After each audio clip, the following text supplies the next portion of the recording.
इसरो ने आंध्र प्रदेश के श्रीहरिकोटा स्थित सतीश धवन अंतरिक्ष केंद्र से SSLV D3 EOS-08 मिशन की तीसरी और अंतिम विकासात्मक उड़ान को सफलतापूर्वक लॉन्च किया है। इसरो प्रमुख S सोमनाथ ने कहा है कि इसका डिजाइन सामान्य रॉकेट की तुलना में बहुत सरल है।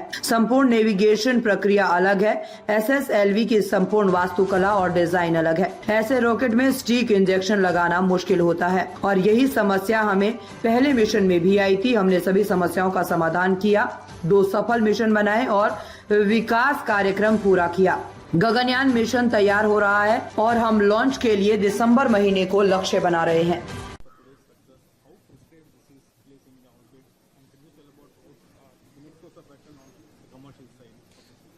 No, if I have not talked much about the design features as SSLV. It is a much more simpler design compared to a regular rocket. It uses more cost-effective inertial systems.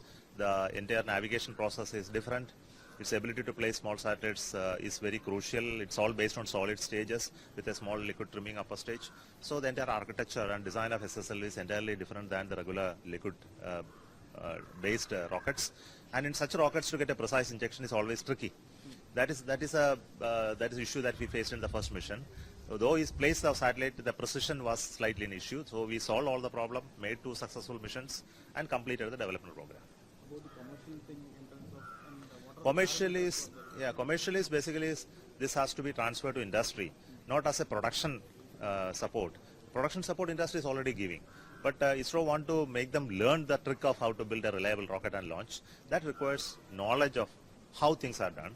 And that can be learned only by working with us. So this technology transfer is different from a transfer of a knowledge in the form of a documentation, but also working with us. So 2 rockets will be realized by the industry within ISRO along with us, and the knowledge will be taken back to their workshops and factories to produce in numbers.